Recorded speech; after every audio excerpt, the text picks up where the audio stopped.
Welcome back to the BVTV channel. Today's episode is going to be talking about Dead by Daylight's Killers, which is going to kick off a three-part series. Episode 1, of course, today is going to be about the Killer's powers. Episode 2 later on, probably next week, is going to be about the Killer's perks.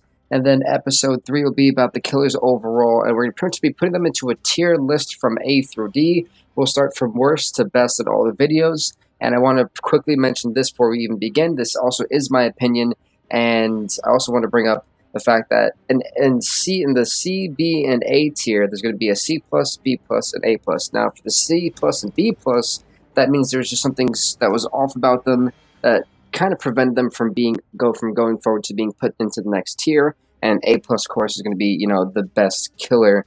We'll have 3 best killers. One will have the best perks, the best power, and then overall who is the best. So with that being said, let's get straight into this and start with the D tier. And now kicking things off, folks, will happen to be the Legion. He'll be the first person that'll get put into the D tier, and I will explain to you why. You see, the Legion, when he first started, he was honestly unstoppable. Like, if someone gave him like God mode, for those of you who've ever played like Skyrim or Fallout 4, it's like a mod you can download. We all love that. That's what Legion felt like. He literally felt like he was just unstoppable. It gave me the hardest time. And then what did they do? They nerfed him, and then he became one of the most unintimidating killers I've ever had to play against since then. And I've seen on a lot of gameplay, not just of my own, that his Feral Frenzy power, which is what we're going to be talking about, all the killer's powers, his power has to honestly be the worst now. You see, before the Legion got nerfed, when he first came out, his frenzy power, if you kept frenzy attacking somebody, they would constantly go down. That orange bar would keep going down until there was no more, and then they would just be downed. Then you could just quickly pick them up and put them on the hook. Now you can frenzy hit somebody, and their orange bar won't even deplete anymore, really, unless you stop chasing them. Then it'll slowly deplete.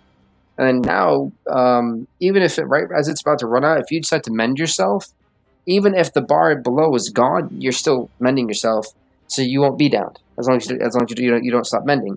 So it's kind of insane to think about how great this killer once was and now what he is today. So unfortunately, for that reason, I gotta give him the D. The only promising thing I could say about him is if you're doing the frenzy attack, he can jump over the pallet.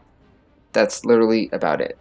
So with that being said, sorry Legion, you're the first person that gets hit with the inaugural D on this list. Now, next up, we have Slinger and his power, the Redeemer. Now, don't get me wrong, when this killer came out, I was ecstatic. I still love this killer, but if I'm going to be honest, the Redeemer, that harpoon gun, it is not the most accurate. Now, I will say this. If people who have played Overwatch and played damage, this is probably like how you guys will.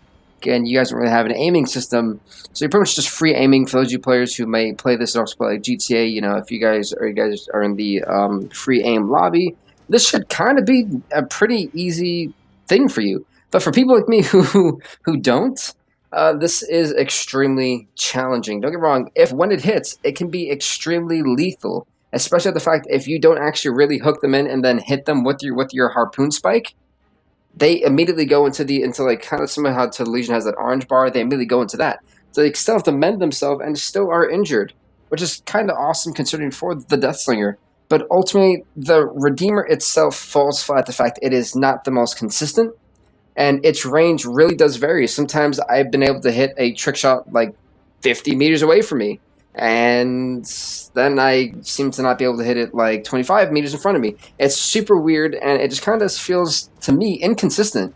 So because of that reason, that is why I was originally going to put him at a C, but that is kind of one of the reasons I had to put him at a D, because it's just an inconsistent weapon, and it doesn't really help that he's super tall, so you can kind of see him from quite a mile away.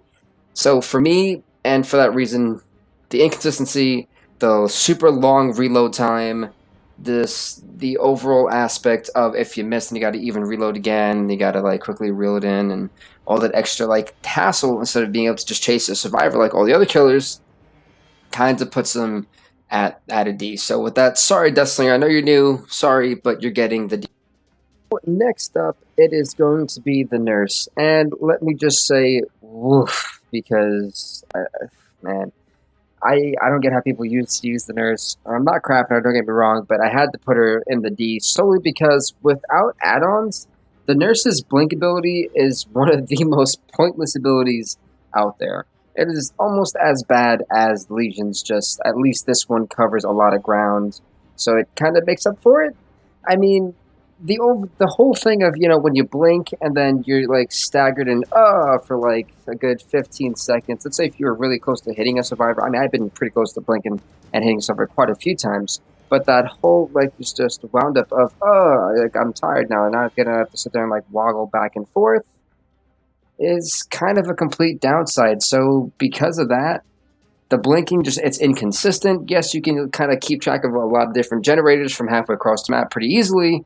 That is one of the only positives, but the cooldown time of you just kind of like wobbling back and forth and you can't really see for a couple seconds, it kind of makes it unfair. So, and I do know there are some people who are like lights out with her. Granted that they probably have an add-on on that kind of stops the whole time of like them like by like 5 seconds of going back and forth, wobbling back and forth with the black, your screen gets this blackout for a little bit. So because of that, she's getting put into the D tier, and that's I mean her hatchet. Let's be honest, though, it's not, I can't really call it a hatchet.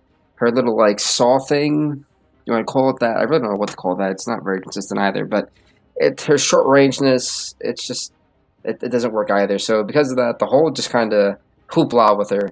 It's a hot mess, and for me personally, it's a D. Recap the three D tier killers. It's going to be the Legion, the Nurse, and I guess the best of the worst, the Death Slinger. And those are your three killers that are in tier D. And let's move on now to tier C. The first killer that goes into tier C is going to be the Ghostface. The Ghostface power is the Night Shroud and also grants him the two abilities to either stalk or crouch. Now, this power actually is pretty decent. It's kind of one of the reasons what actually saved him from being a D tier killer is the fact that he's completely undetectable and is completely silent. So his terror radius is barely bare minimum, like none, unless you actually like spot him. Then he'll actually have like a sound effect and the music will play. So his stalking power, I will say this, it is kind of cool, but it doesn't do much besides you kind of get to see him if they run away from you for a little bit. That's really all it does. The crouching ability is pretty cool. That one kind of makes him completely undetectable unless you actually spot him. Then he's like, oh wait, I got a dip. Then that's not, again that's the only I guess caveat with him. So overall, the reason why I put him as a C and not a B is because his little hunting knife. It feels for me, it's just you have to be way too close to the survivor to actually be able to hit him with it. And for me, that's kind of a big problem. There are times to where you're not going to get that close to him, and then they throw that on a pallet. Then you got to break it, and you got to keep going again. Yeah, he does pick up speed and ground pretty quickly, but at the same time, to be able to really swing full throttle with that hunting knife and actually tag the survivor, it's somewhat difficult to be honest. So for that reason, I had to put him as a C and not a B because yes, he is undetectable. He can sneak, peek around corners, and level up his red circle thing. Then he gets to see you for a little while until it runs out. But overall, it doesn't do enough for me to put him at a B. So for this, he does make the C count. But don't get me wrong, I still love Scream. For those of you Screamaholics, liked 1, 2, and 4, not 3, but 4. And so let's go on to the next killer that we have that goes into tier C is the Hillbilly. And in front of what his power is, it is literally just called the Chainsaw.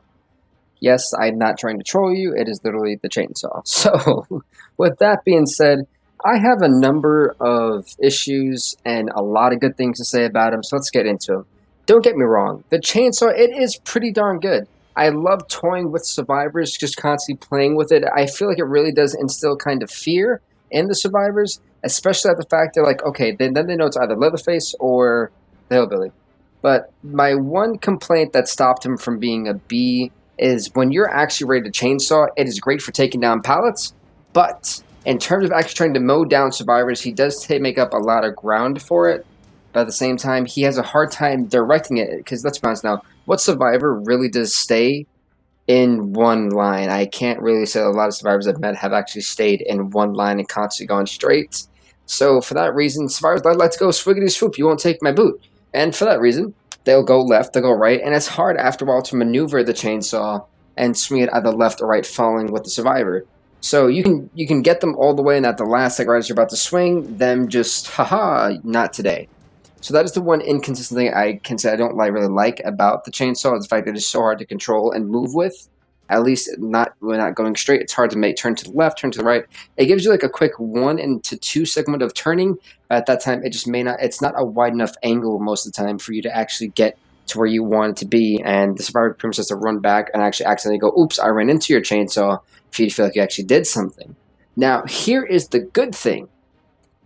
The good thing is that most of the time with the chainsaw, it's almost actually there's correction. All the time with the chainsaw, it is a one hit down, which means they could be completely in full health, but they're gonna go down if you hit them with that chainsaw. And just like in real life, I'm pretty sure if any of you guys actually got hit with a chainsaw, I don't think we're gonna be up and running after that immediately after we get hit with it. I don't know about you, but I'm gonna be screaming on the floor, probably in pain, screaming for my life. Anyway, I digress. But because of that one little thing, I mean, his little mallet looking thing, I don't want to call it a hammer. I'm going to call it like a mallet because, like, if any just plays with like Mario, see the little mallet thing where it goes wham! Or if any of you guys have ever seen the Texas Chainsaw Massacre, big boppy thing that the guy's got, one of the first kills in that series, he literally goes and smashes the person in the head with it. I'm going to call it the mallet from now on. It's okay. I wouldn't say medium range. I'd have to say somewhat short range. It looks like it could go medium. I'd say a medium. It feels like it can. So I'm call it a medium, and it can be a little bit consistent. Of course, like I said, he breaks down pallets pretty quickly, but overall, the hillbilly in my book goes for an absolutely average killer. So here you go, hillbilly. You get a next killer to go into tier C would have to be the Oni, and his power is the Yamaoka's Wrath. Now, I will say one bad thing, one good thing about this.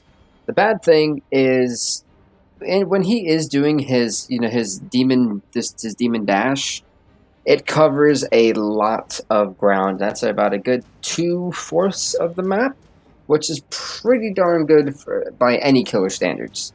My problem is the fact that when you actually do the demon strike, it is virtually almost impossible to hit somebody with it unless they're literally, like I said before with the hillbilly, going in a straight line because it's so hard to turn him around that he basically, especially in like those tight corners, he's basically going to get stuck in a wall and just constantly move to like the left of it and like jerk around, and it's kind of impossible to really hit anybody with it. Now, I did realize if you hold it for the demon strike, it takes way too long. It's kind of easy for survivors to get at, like, move away from it. But if you quickly tap the demon strike button, you can kind of get like a mini little weird cheap shot, and it does the same effect and downs them. So I guess that's kind of a positive with all that. But overall, I mean, the Oni is massively tall and probably one of the more intimidating people. He is really easy to spot out survivors because when you hit them with his sword, his samurai sword or katana, he leaves these blood bubbles that constantly spurt out of the survivor. And because of that, that's really an easy way to find, especially if you have multiple survivors injured. It's kind of an easy way to find where they are, and it's like you don't even really need the scratch marks or like survivors' blood perks, like Yukimura's blood perks, where you can't really see her because she doesn't leave a trail for 120 seconds.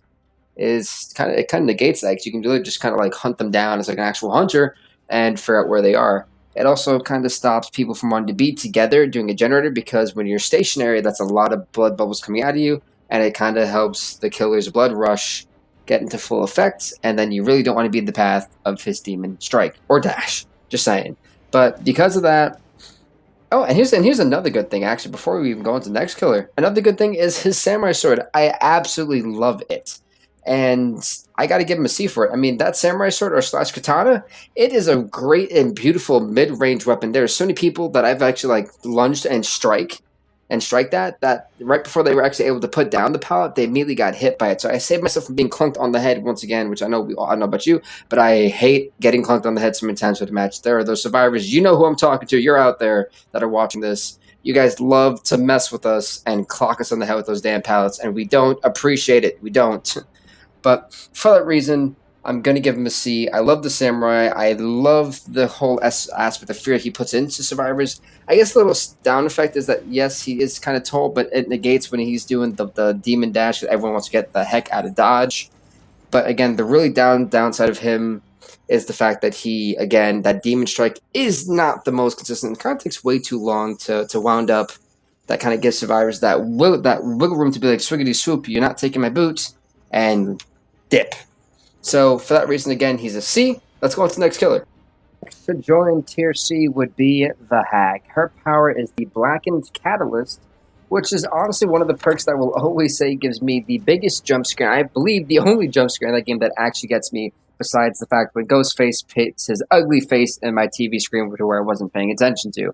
But yeah, the Hag is one of the more cooler characters in the game that I feel that what prevents her from being a B tier player is her reach, and we'll get to that in a little bit, but focusing more on the Blackened Catalyst, she has a lot of it. I believe she has 10, correct me if I'm wrong, everybody in the comment section, but I believe she has 10 Blackened Catalysts she puts on the ground in a triangle, and anytime a survivor happens to not see it, a very creepy thing happens. It's literally a pop-up jump scare to where a copy or clone of the Hag will appear right on your screen and have your heartbeat racing, and I'll probably piss your pants like I know a couple people who actually have. I won't mention any names because I know you guys, so yeah. But anyway, the Hag is one of the more cooler, scarier characters in the game. The only downside I have to her Blackened Catalyst is that, again, it can't immediately disappear if a survivor flashes a flashlight on it, and if they just crouch over it, it won't actually pop up. So it kind of like negates that purpose. And we'll get into like her perks again in a different episode. But going back to her reach is, in my opinion, again, really short range, and I feel it's a lot hard to really dominate with her, just kind of focusing on her powers. She's one of the more people that I think are more and more psychological thing, and not necessarily really like hunting and combat and stuff like that, because her reach is super short. I mean, it's of course longer than a basic hunting blade of the Ghostface and Legion, but for her, it just kind of, I feel like that's really where she falls flat, and she gets looped around quite a lot, and it's kind of harder for her to stop. I feel like it's a little bit harder for her in chasing, because she doesn't really feel that fast either, despite her really small stature. You would think a little bit of a smaller person would be able to run just a tad bit faster or cover more ground. But due to that, I kind of have to put in the C category because there's a lot of positives, also a lot of negatives. So because of how she can get looped really easily, she can't really stop for when people are gen rushing or doing a generator together, at least two people. And she can easily kind of get lost in the shuffle, in my opinion. So because of that, and because of her short reach, I gotta put her in the C category. Next killer gets the C plus for us, and that killer is none other than the Trapper. The reason why he got the inaugural C plus is because literally there's so many great things I can say about him and a few minor things, but it just kind of slowly missed the mark of making it B. And so everyone knows that the Trapper's power is none other than the Bear Trap. He also holds a machete in his hand as well. Now, I like the Bear Trap, I'm not gonna lie. I think it's really useful in certain spots, but in today's game, a lot of survivors can easily find out where these bear traps are in most of the maps in the game. So because of that, and they constantly will always now mess with it and like set it off to get your attention. And I can recall a lot of killers who I've realized step in their own bear traps. So, and it's one of the only, I think it is the only power where you can hurt yourself in. So that's kind of what really made me put him at a C plus. It's the fact that he can hurt himself, that kind of made me think, well, no other killer in this game can do that, and that's really a negative. So we're gonna kind of hold that against him and put him at a C plus. But I will say this: his machete does cover up a lot of ground, and again, the machete is a nice medium range weapon. There's plenty of times where I've sat there and saved myself from being hit with another pallet consistently and hitting a survivor right as they reach the pallet because of its amazing range, and its lunging is so consistent, and it's really easy when you hit a survivor. He quickly just brushes it off and keeps going. It kind of makes it a lot more fun to play with the Trapper. Yes, he may be an easy character to use, but he is by far one of the better killers of this list, and I think the best killer in the C tier. So because of that, of course, he gets a C+. Recap the C tier, it is the Ghostface, the Hillbilly, the Oni, the Hag, and of course the man who got the inaugural C+, the Trapper. To kick things off in tier B, we have the Shape. Now, I'm going to start with the good and the bad, so I'm just kind of go back and forth with them, so try to keep up with me. The Shape, honestly, his power being evil within is one of the coolest and better powers in the game. The fact that you can sit there, stalk somebody, or stalk a whole group of people for 3 levels and then instantly one-shot down them. It's pretty awesome, especially when you deal with a lot of toxic survivors. Now, we've all been there and done that. But here is the issue that I've realized recently is without any add-ons, and I'm pretty sure they probably nerfed this ability, is that the shape used to be able to consistently evil within and, stalk one person or stalk a whole group of people as a whole. And if it was more than 2 people, it would shoot right up. Now it's a lot slower, even if you have 2 people you're stalking. It doesn't feel like it goes up any faster, even though the game probably tells you that it does. It does not for me. So, with that being said, yeah, the ability to one-shot people is pretty awesome. The fact that he is completely undetectable unless he's actually actively chasing you and can't one-shot you is pretty awesome. Now, the thing is, he is kind of one of those killers that you can still loop, and I feel it's kind of one of his downsides that he's good that you can easily loop and be there for a while because it's kind of hard for him to catch up. I mean, Michael Myers has never been the fastest of killers. If you've ever watched any of the Halloween series, you know that he is quite the interesting individual who can kind of teleport. Thankfully, he can't do that in this game. That would be really hard and really difficult to keep up with. But yeah, the shape for me, honestly, his little knife is pretty cool. It doesn't go very far. Again, another short range weapon. He breaks pallets kind of at the same rate as everybody else. There's just not really much besides his evil within that I can really say is like that great, and the fact he's undetectable. I think that's what also puts him at a B. There's nothing else that's spectacular to him, so for that reason, he does stay in the B category. Next killer to join the B tier is actually going to be the Plague. Now, the Plague, her power is the Vile Purge and the Corrupt Purge.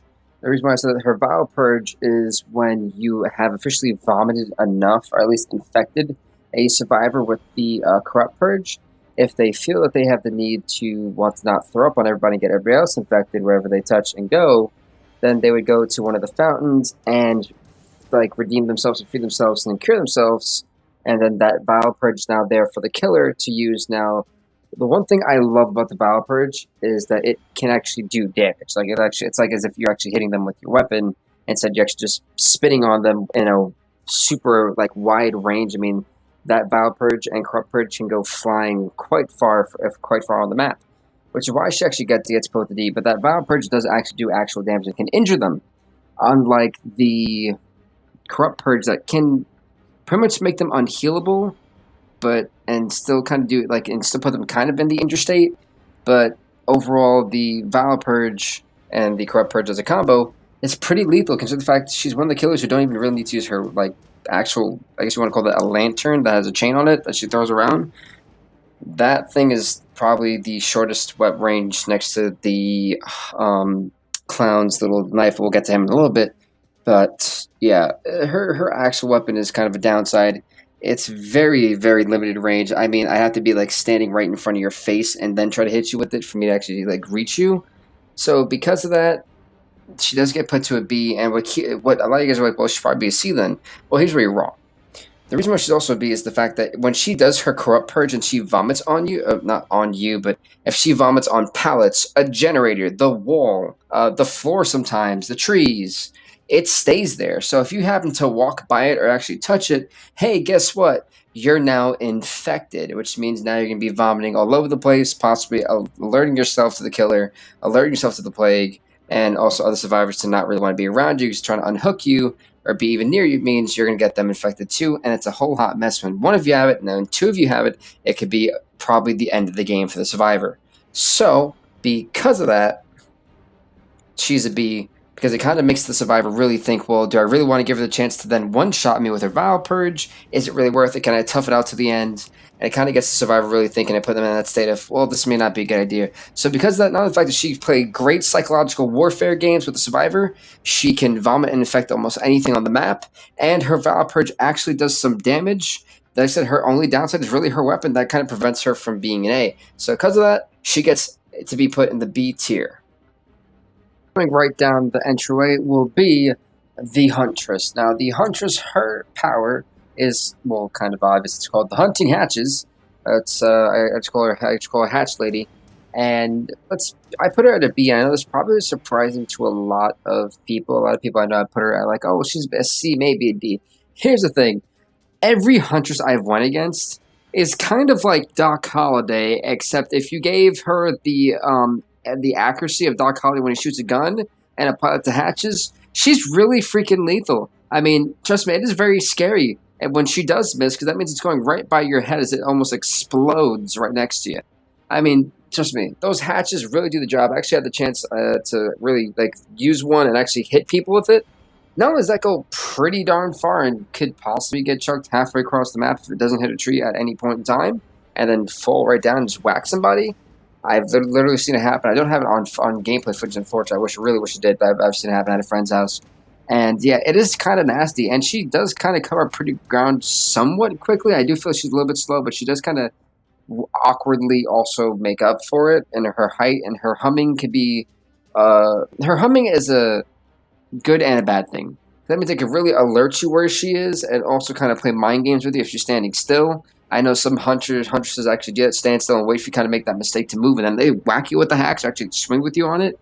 Plus, the fact that she can always get more hatches through her through closets is also awesome because that means she literally can. If you feel like you're gonna hide in a closet, and she's like, "Oh, let me actually go on this one to get some more." Guess what? Not only does she get some more hatches, you're about to get hooked. So she could be one of the more intimidating and disturbing killers that there are in the game due to her humming. I said it really does play again. She's really good with psychological warfare due to her humming. It can really throw you off your game, make you make that mistake trying to run away as soon as you hear this faint heartbeat, and then you actually run right into her. So again, limitless range with the hatches. The humming that makes survivors make a lot of mistakes. The fact she's always going to clouds to get more that doesn't really take that long is kind of a plus. I said the only thing that I will have to say is that again, there's no aiming on her hatches. Up is the clown. He makes the B tier list because for those of you who haven't read his backstory before I even go into his power, he is actually one of the fastest killers in the game due to the fact he used to be a track runner, and it carried over through his now psycho days. His power is called the Afterpeace Tonic. So pretty much what it is, it's this bottle that he has this substance in, and he throws it. And when he does throw it, if it does hit near the survivor or around him, or if they happen to run into it, it'll actually slow him down, allowing the clown not only who's very fast to get a quick knife stab in there and already injure them.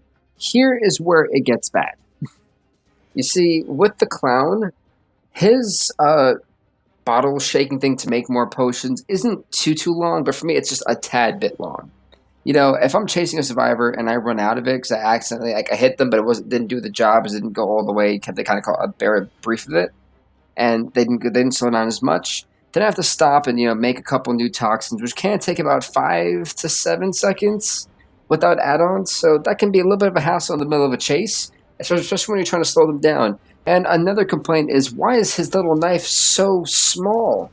Again, this is another killer who you have to be really close up with to do some damage, and it just kind of can be a big negative for me. Because with a killer like that, yeah, I mean, it's meant to slow him down, but that doesn't mean, like if someone's using Meg Thomas, it's going to be a little bit harder to actually stab him. So because of how long the waiting time to get new potions are to make, and the fact that he can kind of give away his position because he coughs for like 2 to 3 seconds, also doesn't help.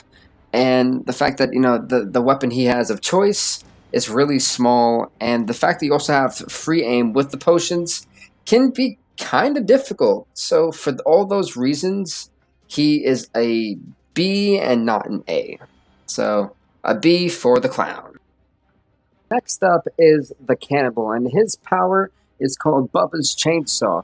Now, as you guys know, we just talked about the Hillbilly in Tier C, and one of the only reasons why the Cannibal actually made Tier B is because literally 2 chainsaws kind of would be pointless to actually put a tier list on them if they were in the same category. So because one is way better than the other, I put the Leatherface at Tier B.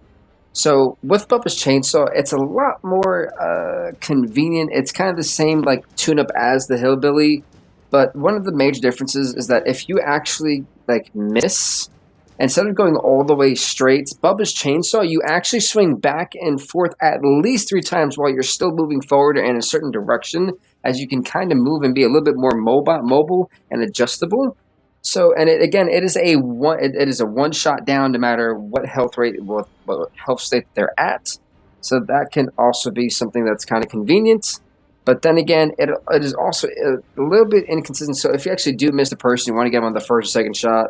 If you do miss the first or second shot, it's kind of very rare and unlikely that you're actually going to get the third one. And then the cooldown for the weirdness of it going, and trying to get back up and then try to go use your little mallet again is not the most convenient. So due to that, that's what puts him at a B. Is the fact that he is better than his other successor, the Hillbilly, and that's really all I can say for the Cannibal. I mean, it's kind of like a carbon copy of the Hillbilly, just way better.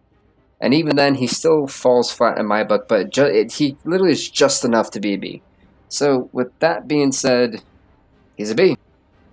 Will be in Tier B, the Demogorgon from Stranger Things chapter. This is one of the more perplexed and interesting killers that we have gotten so far to date in this game. And the Demogorgon's power is called Of the Abyss.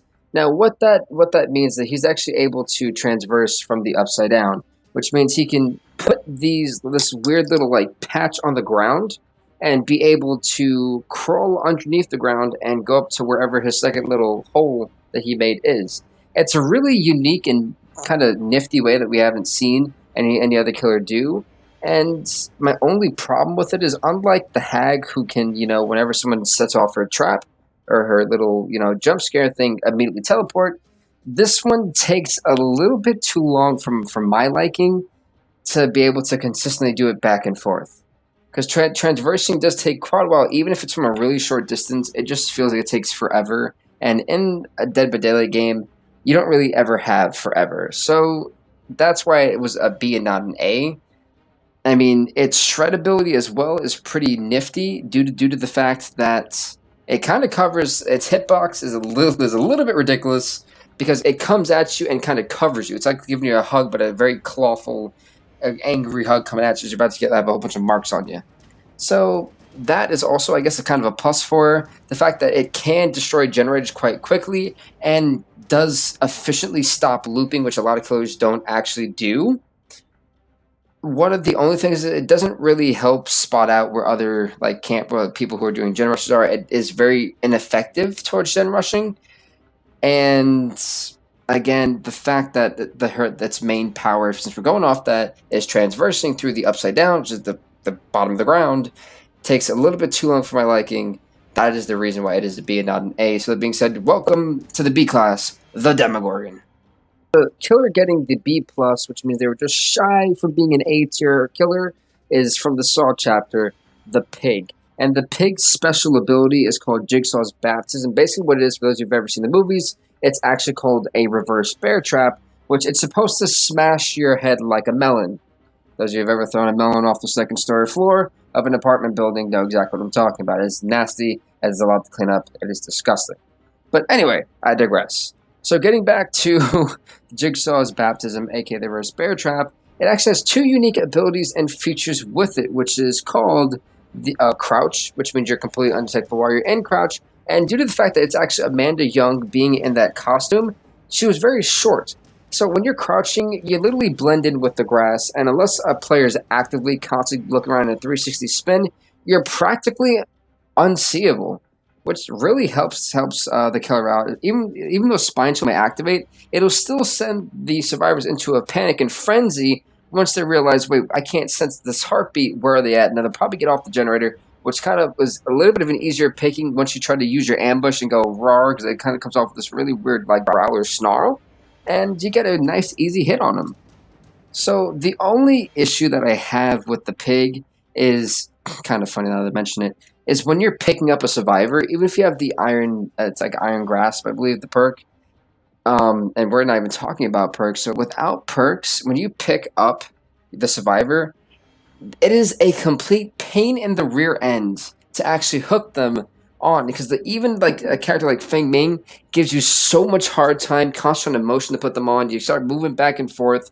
It's very hard to actually secure them on the hook without them almost consistently getting off. And the weapon, it is pretty much like a sacrificial blade, so that's what I'm gonna call it. It's one of those like adjustable blades you have on your wrist, so it's basically meant for like neck slicing in real life. And due to that, it's super short range. It doesn't really get the job done for me. And it's another short range weapon that kind of falls flat. So that means you really have to be like right next to them for it to work. The cleanup time, like when you get off the blood, is kind of quick, so you can kind of quickly get back into like hunting.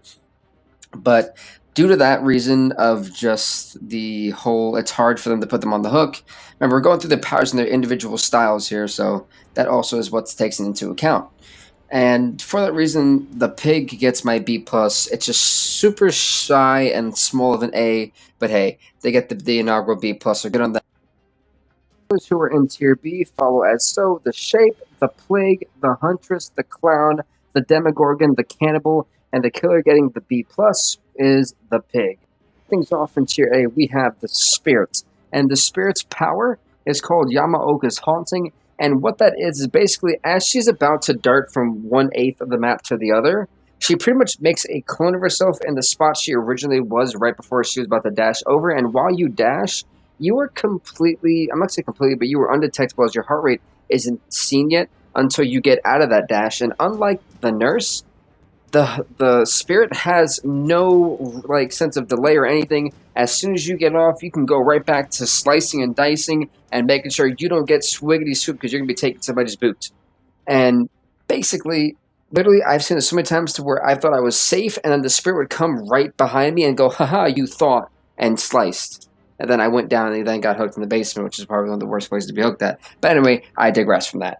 So yeah, the spirit, and not only that, she also can pretty much kind of stop gen rushing in a way and stop getting looped with her ability because they don't know where she is, and then they probably are going to fall for her moving, and then they're going to get sliced and get injured, and then she can break the pop and then down them. That's one of the cooler things about like not getting looped. She's one of the killers who kind of exemplify, hey, you're not going to loop me, which is kind of hard for a lot of killers in this game, as we found out throughout this video.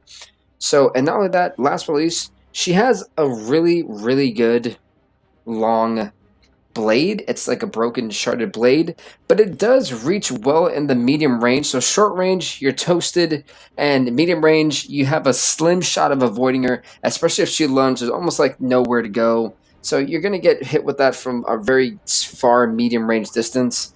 And it's kind of nice to have a little, like, have the sword be a little bit far and then just whack them instead of having to be right next to their neck and then like mini blade stab them. So for that, for all those reasons, I mean, the only thing I could think of is, I mean, the spirit alone has a harder time kind of picking people up, similar to like the pig. Remember, the spirit is only like a teenager killer, kind of. So I mean, putting SARS on the hook can be a little bit challenging for her. So because of that, that's why she is an A, but not an A plus killer. We'll be finding out who is the best killer in terms of their powers in just a little bit in this video. But yeah, for that reason, the spirit, she goes into the A category. Alright, so the next killer we have for you is none other than the Nightmare, aka Freddy Krueger, and his power and slash ability is called the Dream Demon. As you know, Freddy Krueger pretty much goes into his dream world, and his two side abilities on top of that are called the Dream Snare and the Dream Projection. Now, starting with the Dream Snare is pretty much like this pool of blood that he puts on the ground, and if you step in it, you pretty much are kind of toast because that means he'll then try to transport from the blood snare that he has, and then he's right next to you, which should be a pretty creepy sight considering about how fast it works. Unlike the Demogorgon who travels on the ground and it takes forever, the Nightmare is pretty much like 2 seconds and then he's right in your face, and it can be a very unfortunate sight for you. And then the Dream Projection one is kind of one of the more interesting ones. It's literally him teleporting between generators. It does have like a 15-second cooldown when he does it, but the fact that he can teleport to generators and then appear right in front of you on top of the generator on like a pool of blood is one of the more sickening, grossly, and also frightening and also amazing type of adrenaline rushes you can ever get in this game. And it's also, once again, useful for stopping gen rushing and for stopping duos who are on a gen. And if you're alone on a gen, I pray for you that you survive. The only negative that kind of stops him from really being the man is the fact that his claws. He literally has a claws on his hand, or like blades on his hand, and it's barely any range. It's pretty much basic short range melee attack. You have to be like right in front of you to actually do some damage to you. And because of that, compared to everyone else on this list for the A tier that you're about to find out, and of course compared to the Spirit, it kind of falls a little bit flat. Now, the other thing that really saved him again from also being a B kill is the fact he can also kind of fake actual pallets. So when you think you're about to throw some down, it's actually not really there, and you've been played by the Krugster. But again, for those reasons, Freddy Krueger makes tier A. Next up is the Wraith, and the Wraith's special power is called the Wailing Bell, and his side ability is Cloak. Pretty much all he has to do is like hit his bell, which it makes the bing bong sound effect, and then he can go invisible or turn uninvisible and right in front of your face, scaring the life out of you. Like, oh my god, when did you get here? The benefit with the Wraith is that yes, there is kind of a gray like outer glow of him, but again, it can be very hard to see. A lot of survivors, most time, who are still doing 360 angles that I've talked to, have said that they have a really hard time seeing him, especially when they're trying to do a generator. Make sure that they, if they do have perks, cleanse the totems and things like that. But we're not really talking about his perks. But again, his power alone is a very intimidating and deceiving one because sometimes on certain maps, it's kind of actually hard to see his outer glow. So because of that, and because he has a good medium ranged weapon, it's literally the blade with like a really weird skull, and I think someone's like neck and spine on it. That's a pretty good medium range weapon. It's excellent in small range, good in medium range. I'm gonna call it a medium. That's how perfect that weapon actually is. And he can pretty much cover fast distances. He walks super ridiculously fast when he is invisible in a cloak. And then when he comes out, it really only takes 3 seconds for him to come out of the cloaking ability. At that time, you've already scared your survivor. They're about to run off, and you can always still catch him because he has a good pace when he is chasing somebody and covering the map. So because of that, there's not really many bad things I could say about the Wraith, except for like maybe it does take a little bit too long to be able to, get out of the cloak. But besides that, folks, that is why the Wraith is an A in my book. Last but not least, the killer that gets the A+ award for being the best killer in terms of their power is none other than the original G himself, the Doctor. And the Doctor's power is called Shock Therapy, and since they added Static Blast, which is a side ability, it has made it impossible for people to camp. It has made it impossible for people not to scream nowadays, and it also makes it impossible for looping, because when you're looping, hey, the Doctor, all he has to do is apply his shock therapy, and it stops you from like pulling generators down or trying to jump over, or trying to like running vault. It gives him like that 3-second extra speed for him to then down you or of course injure you, and you're kind of stuck, kind of hopeless at that point, due to the fact that he can static blast you or shock treatment, and also it also gets people who think they're going to be slick and constantly hide in smart spots when doing a generator when there's like multiple people to do the static blast, and then it literally reveals where they are. So it is one of the more revealing perks. It is one of the more efficient perks. It's one of the more efficient powers. It is a useful strategy, especially when you have people constantly screaming when you get them to Madness 3. It stops them in their tracks. Most of the time, think they're going to be toxic, but trying to put on pallets. It kind of cuts off any real like issue that you're going to have with a survivor.